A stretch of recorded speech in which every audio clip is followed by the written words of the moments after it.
Welcome back to Priya's world. ఎలా ఉన్నారు? బాగున్నారా? నేనైతే సూపర్ గా ఉన్నా. సో ఈ వీడియోలో టాపిక్ వచ్చేసి అర్థమెటిక్. సో మనం దీంట్లో కొన్ని ప్రాబ్లమ్స్ సాల్వ్ చేద్దాం. ఈ ప్రాబ్లమ్ సాల్వ్ చేసే ముందు నా నుంచి ఒక చిన్న రిక్వెస్ట్. ఫస్ట్ టైం కనుక నా వీడియో చూసినట్లయితే please subscribe my channel, like చేయండి, షేర్ చేయండి, కమెంట్ చేయండి. ఓకేనే ఫ్రెండ్స్, ఇంకా మనం ప్రాబ్లమ్ సాల్వ్ చేసేద్దామా? అర్థమెటిక్ ఇప్పుడు మనం ఫస్ట్ క్వశ్చన్ చూద్దాం. Price of toy A and toy B are rupees 100 piece and 125 rupees. Okay, respectively. The average price of two types of toys is 105. If number of toys is if number of toy A is 24, then find the total number of toys. ఇక్కడ చూడండి, మనకి ఇక్కడ toy A B ఒక్కొక్క price ఎంత అని ఇచ్చారు and ఈ రెండింటికి యావరేజ్ ఎంత అని ఇచ్చారు అండ్ ఒక్కొక్క టాయ్ ఏ కి ఎన్ని నెంబర్ ఆఫ్ టాయ్స్ ఉన్నాయని ఇచ్చారు. సో ఇక్కడ టోటల్ నెంబర్ ఆఫ్ టాయ్స్ ఎంత అని అడుగుతున్నారు. అవునా ఫ్రెండ్స్? చూడండి, ఇక్కడ మనకి toy A and B. S అను. సో టాయ్ ఏ ఎంత? 10 రూపీస్, 100 రూపీస్. సో పి కి 25. ఓకే, ఈ రెండింటికి యావరేజ్ ఇక్కడ ఏమని ఇచ్చారు చూడండి. The average price of two types of toys ఎంత? 105. ఓకే, సో మనం మీన్ మెథడ్ చేద్దాం. ఓకే, ఇప్పుడు 105 మైనస్ 100 ఎంత? సిపిఎస్ మనం చేస్తాం కదా. సో 105 100 ఎంత? 5. సో 125 ఎంత వస్తుంది మనకి? మైనస్ చేసి రెండింటిని మైనస్ చేస్తే ఎంత వస్తుంది? 20. ఓకే, ఇక్కడ మనకి 25 ఇచ్చారు. ఓకే, క్యాన్సిల్ చేయండి. 4 1 అంటే నాకు ఇక్కడ 4:1 వచ్చింది. అవునా ఫ్రెండ్స్? సో ఇక్కడ అబ్జర్వ్, ఇక్కడ మనకి ఏమని ఇచ్చారు? If number of toy A is ఎన్ని? 24 టాయ్స్ ఉన్నాయంట. ఏవి? 24 టాయ్స్ ఏ. ఓకే, 4 into 6 ఎంత వస్తుంది మనకి? 4 into 6 ఎంత? 24. ఓకే, నెక్స్ట్ 1 into 6 చేస్తే ఎంత? 6. ఓకే, ఇప్పుడు టాయ్స్ ఏ ఎన్ని ఉన్నాయి? 24 టాయ్స్ ఉన్నాయి. బి ఏమో 6 ఉంది. వీళ్ళు ఏమని అడిగారు మనల్ని? టోటల్ నెంబర్ ఆఫ్ టాయ్స్ ఎంత అని అడిగారు. సో 24 plus 6 ఎంత వస్తుంది మనకి? 30. So total number of toys ఎన్ని? 30 టాయ్స్. అర్థమైంది కదా friends? So next question. The ratio of the present age of husband and wife 11:8. His only son was born 3 years ago. If after 5 years the average age of all three persons is 25 years, then find the age of the husband when his son 10 years old. Okay, so ఇక్కడ sun 10 years old లో ఉన్నప్పుడు husband wife ఎంత అని అడుగుతున్నారు. ఓకేనా? So ఇక్కడ మనకి husband and wife ఎంత ఇచ్చారు? Ratio 11x and 8x. Okay, son ఇక్కడ ఏమన్నారు? The son was born 3 years. Okay okay, ఇక్కడ చూడండి, మనకి నెక్స్ట్ లైన్ చూడండి ఏమని ఇచ్చారు. If after 5 years the average age of all 3 persons is 25 years. ఓకేనా? సో ఇక్కడ చూడండి, 11 plus 8 ఎంత? 19x plus 3 అండ్ ఇక్కడ ఆఫ్టర్ 5 years అన్నారు. అంటే 15 into 3 persons కదా. 15 into 3 అంటే ఎంత వస్తుంది మనకి? 5 into 3. ఓకే, ఇక్కడ 5 ఇక్కడ చూడండి 5 years అని ఇచ్చారు. 3 persons. Okay, 3 persons. 5 into 3 15 is equals to మొత్తం యావరేజ్ ఎంత? 25. అంటే 25 into 3 కదా. అవునా? యావరేజ్ ఆఫ్ పర్సన్స్ అన్న 3 persons. సో 25 into 3 ఎంత వస్తుంది మనకి? 75. ఎస్ అను. 19x is equals to 57. So x value ఎంత ఇక్కడ మనకి? 3 అని వచ్చింది. ఓకే, సో ఇక్కడ సబ్స్టిట్యూట్ చేయండి. అప్పుడు హస్బెండ్, ఇప్పుడు మనం కనుక్కోవాల్సింది ఎవరికి? హస్బెండ్ ది ఏజ్ కదా. ఎస్ అను. So 10. So x into 3 11 into 3 అంటే ఎంత వస్తుంది? 33.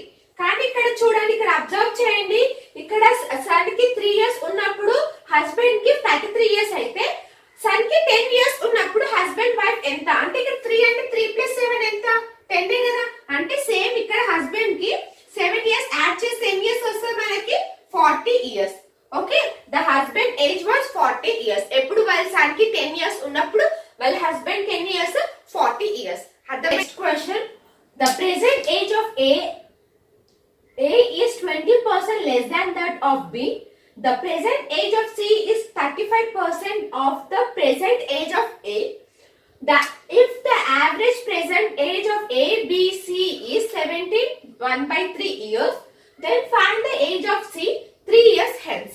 ఓకే సో ఇక్కడ చూడండి మనకి ప్రెసెంట్ ఏజ్ ఆఫ్ ఏ ఎంత 20% లెస్ అన్నారు 20% వాల్యూ ఎంత 1/5 సో లెస్ అన్నారు కాబట్టి అప్పుడు ఏమొస్తుంది మనకి 4/5 ఓకే 20% లెస్ ఆఫ్ ఏంటిది బి అని ఇచ్చారు ఓకే ఏ బి సి అంటే నాకు ఇక్కడ ఏమొస్తుంది 4:5 నెక్స్ట్ ఇక్కడ సి చూడండి ఏమని ఇచ్చారు C 35% of present age of A అని ఇచ్చారు okay 35% of A 35/100 into 4 okay ఇది క్యాన్సిల్ చేయండి 5 టేబుల్ లో 7/20 అంతేనా ఎస్ ఆర్ నో సో 1 5 అంటే 7/5 ఓకే ఈ 5 అనేది ఇక్కడ మనము మల్టిప్లై చేద్దాం అప్పుడు ఎంత వస్తుంది 20:25:7 ఓకే అర్థమైందా ఫ్రెండ్స్ సో ఇక్కడ నేను 35% ఎంత ఇచ్చారు వాళ్ళు 35% ఆఫ్ ప్రెసెంట్ ఏజ్ ఏ అని ఇచ్చారు మనకి ఇక్కడ ప్రెసెంట్ ఏజ్ ఏ ఎంత 4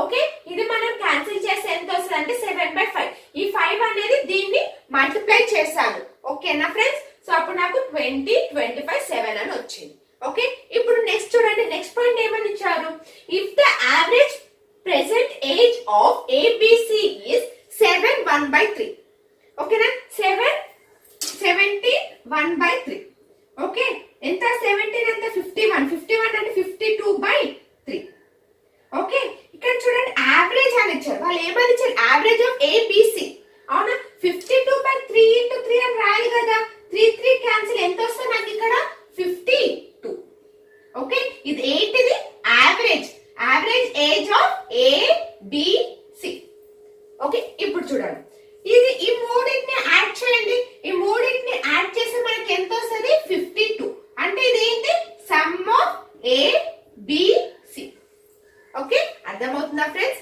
సో ఇప్పుడు దీన్ని క్యాన్సిల్ చేస్తే మనకి ఏమొస్తుంది 1:1 ఓకే సో ఇక్కడ చూడండి మన క్వశ్చన్ ఏమని అడిగారు actually find the age of C 3 years hence okay 3 years hence find the age of ఇక్కడ 1 into ఇక్కడ ఎంత వస్తుంది మనకి ఇక్కడ 7 ఉంది ఆల్రెడీ సో ఇక్కడ ఏమంటే ఆఫ్టర్ 3 years అన్నాడు అంటే 7 + 3 ఎంత 10 సో ఇప్పుడు సి కి ఎన్ని years 10 years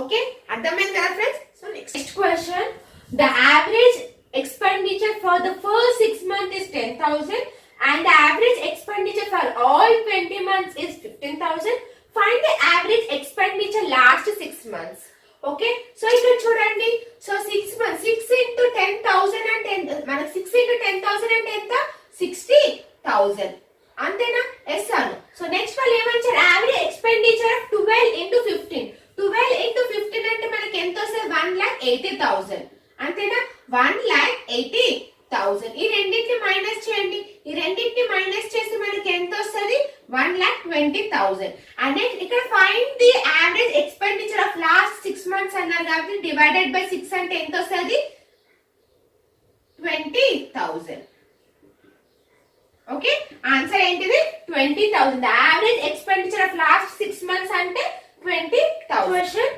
Three friends ABC invested in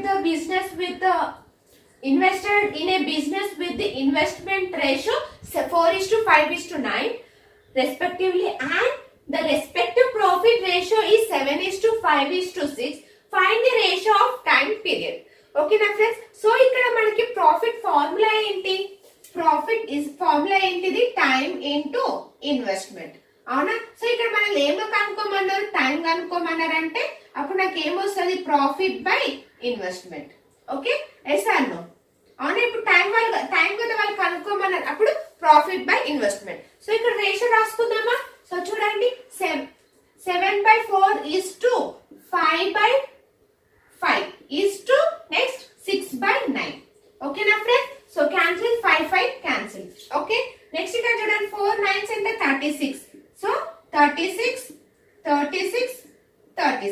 cancel చేయండి 4 1s 4 9s 9 1s 9 4s okay 6 1s 6 12 okay next 3 so అప్పుడు ఎంత వస్తుంది 21 is to 12 is to 6 12s కదా సో 2 4s are ఎంత 8 సో ఆన్సర్ ఎంత 21 is to 12 is to 8 okay cancel చేసేది ఏమైనా ఉందా క్యాన్సిలేషన్ కాదు కాబట్టి సో ఆన్సర్ ఎంత 21:12:8. ఓకే, అర్థమైంది కదా friends? So next question, A completed work in 20 days, B is twice efficient than A. If they work alternatively starting from B, then in how many days total work is completed? So ఇక్కడ మనకి A B ఎంత ఇచ్చారు ratio? 2, 1:2. అంతే కదా, వాళ్ళు ఏమైనా ఇచ్చారు twice efficient దాన్ ఏ కన్నా బి. ఓకే, 1:2. ఓకే, సో 1:2 అంటే అప్పుడు ఏ ఎన్ని డేస్ చేసింది? 20 డేస్. అవునా? ఎస్ అను. సో ఇది 2 + 1. సో సపోజ్ ఇక్కడ 2 డేస్ లో 3 వర్క్. ఓకే, 2 డేస్ లో 3 వర్క్స్ కంప్లీట్ అయింది. ఓకే, 2 డేస్ లో 3 వర్క్స్ ఇంటూ 6. సో 12 డేస్ లో 12 days 18 complete work. Okay, 18 work. Okay, 12 days లో 18 టోటల్ వర్క్ కంప్లీట్ అయింది. అవునా? సో ఇక్కడ చూడండి మనకి ఏ బి అనేది ఆల్టర్నేటివ్ గా వర్క్ చేస్తున్నారంట. అవునా? ఎస్ అను. సో 1 2. ఓకే, ఇది ఎంత వస్తుంది మనకి? 20 డేస్. అప్పుడు ఇది ఏమొస్తుంది మనకి? 30 డేస్. సో 30 డేస్ లో ఓకే మనకి ఆల్టర్నేటివ్ కదా, ఒకసారి ఏ ఒకసారి బి నెక్స్ట్ ఏ బి అలా ఆల్టర్నేటివ్ గా చేస్తారు కాబట్టి వర్క్. సో ఇక్కడ మనకి సో 20 కదా రావాల్సింది ఇక్కడ. సో 20 అంటే 18 కి ఎంత యాడ్ చేసి 2 20. సో ఇక్కడ ఆల్టర్నేటివ్ 1 ఒకసారి ఏ ఒకసారి బి కాబట్టి సో 1. సో ఇక్కడ ఎంత వస్తుంది మనకి? 13 డేస్. ఓకేనా ఫ్రెండ్స్, అర్థమైంది కదా? సో క్వశ్చన్ ఇస్తున్నాను మీకు. సో ఆ క్వశ్చన్ ని సాల్వ్ చేసి ఆన్సర్ ఏమొచ్చిందో నాకు కమెంట్ చేయండి ఫ్రెండ్స్. సో మీకు ఈ వీడియో అర్థమైంది నేను అనుకుంటున్నాను. నెక్స్ట్ వీడియోలో నెక్స్ట్ టాపిక్ తో కలుద్దాం. బాయ్.